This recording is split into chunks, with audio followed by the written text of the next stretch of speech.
Morning and welcome to the next podcast around the Collier-talks cricket memorabilia. It's Archie Jackson's birthday today, the 5th of September, the tragic Australian player who was supposedly going to be equivalent to Don Bradman. So we lost out there, unfortunately. So we're going to celebrate today by showing a few bits and pieces in the collection. Bit of a rant first, continuing on my rant the other week about third man. Yesterday at the test, they showed a pie chart at the end when 41% of runs went behind square on the offside. So why do they still not have a third man? Wouldn't be chasing so many runs. Anyway, there we go. So another quick rant about the test match is over rates. I was there on Friday, meant to be 90 overs in a day's play. Obviously not going to do that. One reason perhaps is these players are rubbing the ball so much and trying to shine it. The bowler gets back to his mark and he hasn't got the ball. Time wasted there. And then at the end of the day, say, oh, okay, we'll have an extra half an hour to see if we can get the overs in. If it doesn't do that, the overs are lost to the game, robbing the punters of plenty of cricket during the day. I mean, financially, that cost me nearly £350 just for the day out at the Oval the other day. By the time I lost my day's pay, bought my ticket, bought my train tickets, bought my food, blah, blah, blah. It's an expensive day out, so I think these chaps have got a bit of a responsibility to play up and be fair to us. Anyway, rant over. So we'll go on to what turned up this week, which is first one was a pencil autograph of J.H. Mayer, Warwickshire rather. Quite a rare little signature, that one there. And then the next thing that turned up was a postcard. Christmas card actually, with Singapore Cricket Club on there, 1907 this one, which is quite a nice postcard. Got a little bit of damage down the side here, little critters got in here and eaten something away, but that one was sent to South Australia via Colombo, so quite a nice postcard there. And it's a different view from the one I originally had, which is a Russian postcard, believe it or not, carte postale. This is a different view of Singapore Cricket Club. This is about 1924-25, something like that. So two nice postcards there. So anyway, we'll get on to the Archie Jackson birthday tribute. And behind me is, unfortunately, I've just noticed some finger marks on there. But this is a miniature bat, purpose-made miniature bat. And it was presented to Paul Ruthven, which was the governor, or who was the governor of South Australia at the time, on Archie Jackson's debut in 1928-29. So on here, just try and turn it around, it's in its own little display case. We've got the 1928 team, English team there, and then on the other side we've got the 1928 side at Adelaide Oval, which is a lovely item. It's got the umpires on there as well. So that's quite a nice item for Archie Jackson's debut. Had that a few years now, but on my pride possession, I promise I'm going to clean that glass. Let's get that back up there. Well, that doesn't fall down. Okay, so a couple of other bits and pieces now. We've got a 1928 here. This is an autograph book. It's got 1928. This is the Melbourne Test match. It was Oxenham and Hornibrook and Fairfax's debuts as well. So we've got Archie Jackson there in pencil. You notice the little signature there, which is not a capital A. There's generally a capital A for Archie. I think Vic Richardson was 12th man that day.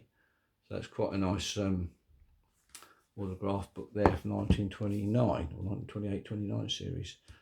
Some other bits and pieces now. He obviously came over to England 1930. And there's a Jaeger postcard there with the boys in their Jaeger kit. And there's a nice bit of telling you where they're going to play the test matches from Nottingham to the Oval.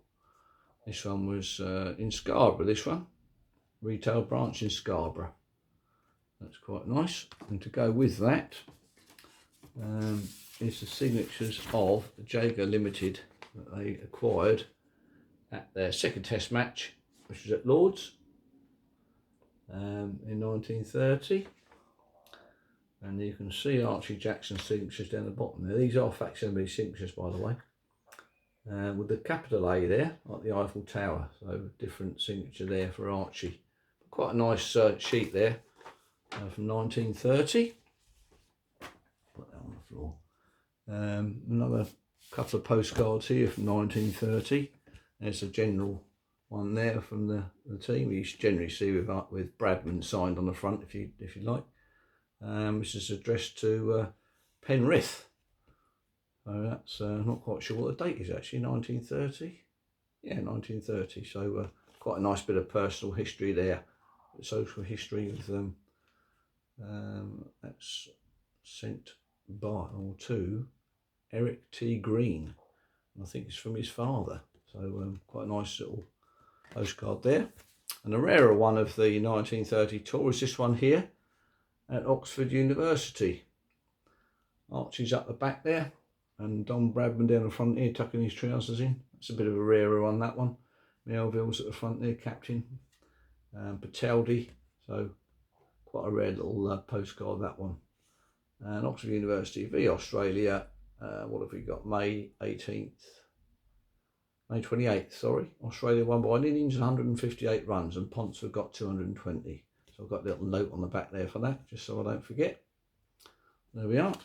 And then just before they played the first test match, I think I showed this one a few weeks ago, which is a recent one, which is Downside School near Bath. And I've done a bit of research on this one, and all these signatures around here are all the players for the Downside School team. It's a lovely photograph. That hasn't got Bradman or a Beckett on there, unfortunately, but might be a bit of a religious theme going on there. But that's a lovely purchase from eBay a few weeks ago. Archie Jackson's down the front here, I think. Where is he? Oh, he's at the back there, just at the back there, Archie. So a nice, lovely original photograph, that one. And then on the way over, they were on board the Oronsay. There's a nice fully signed one there of the Oronsay. And again, Archie Jackson. There's Archie on there. Archie Jackson there with his Eiffel Tower A. A nice photograph that of the Oronsay. Brought the boys over in 1930. And then a lovely one here of Archie. Nice original photograph, this one. Fairly recent purchase, a year or so ago. I've cut a little signature out of a photocopy I did just to put on the bottom there, but it's a very nice photograph of Archie there with his Australia jumper on. That could be, yeah, so very nice. Pleased with that one. Then we get to the last match of the series, which was at Scarborough, and there is the full sheet there of the people who played at Scarborough. Archie's there, and again with his Eiffel Tower A. That was against Lucian Gore's 11, and a nice set of signatures on that Royal Hotel Scarborough, 10th September 1930. So quite pleased with that little set on there.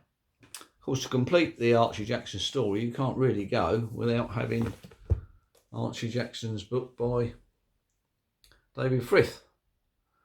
The Keats of Cricket was the first one. Not quite sure what year that was actually. Just looking at it here, I've got David Frith to sign it for me. So, forward by Howard Larwood. This is 1974. First published 1974. So there we are. And the revised edition is 1987. And then you've got his the new Archie Jackson book here, Cricket's Tragic Genius, which is a lovely update on the story. If you go onto the podcast, you can see David Frith's interview with me, and he shows Archie Jackson's bat. So it's lovely. It's a lovely little sequence there of Archie playing the drive. So it's some nice photographs in this one, but he's done a great update there, David Frith. So we're all pleased with that.